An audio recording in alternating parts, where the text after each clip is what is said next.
আসসালামু আলাইকুম রহমতুল্লাহি ওয়া বারাকাতুহু। এই মুহূর্তে আমি মডেল মসজিদের ছাদের উপরে অবস্থান করতেছি। এই হচ্ছে মডেল মসজিদের ছাদ, বিশাল ছাদ আলহামদুলিল্লাহ। এখানে 5টা ট্যাঙ্কি রয়েছে, এক একটার পানি ধারণ ক্ষমতা হচ্ছে 2000 লিটার। 2000 লিটার। এটা হলো বড় গম্বুজটা। আর এখানে পাশাপাশি 3টা গম্বুজ আছে, এটা ছোট। এর মাঝখানে এটা হচ্ছে সেকেন্ড পর্যায়ের বড় গম্বুজ। আর হলো এই যে আরেকটা, দুই সাইডে দুইটা সমান ছোট গম্বুজ। তো এটা 3য় তলা, উপজেলা পর্যায়ের মসজিদ 3য় তলা।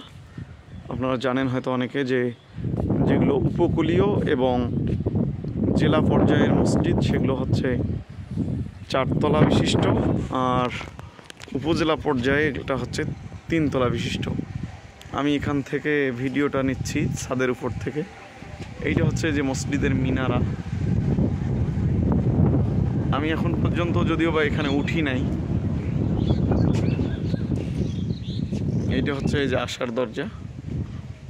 আমাদের এইটা হচ্ছে ফ্রন্ট সাইড। এটা মসজিদের ফ্রন্ট সাইড। নিচের দিকে এই যে আমি বাগান করতেছি, এখানে ফুলের নিচে বাগান।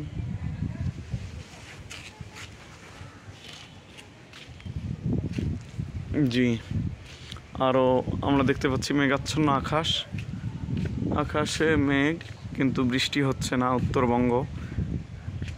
চারদিকে আমি এখান থেকে যা দেখতে পাই সেটা হচ্ছে যে একদম সবুজ শ্যামল প্রকৃতি। এখানে গাছ দেখতে পাচ্ছেন, বিভিন্ন গাছ,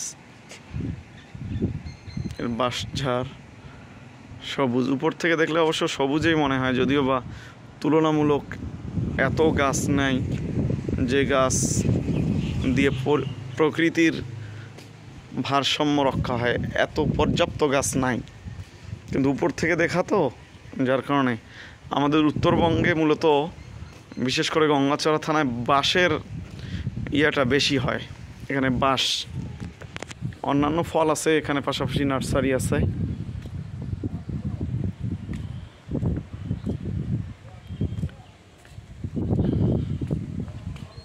যে বাঁশ,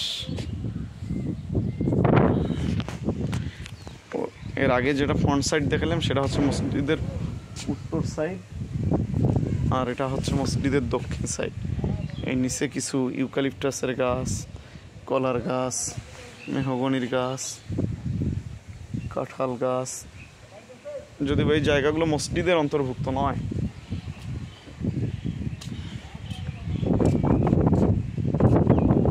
এই যে এখানে মসজিদের এইটা হচ্ছে বারান্দার যে ফ্লোর, আমরা দেখতে পাচ্ছি চারদিকে শুধু গাছ।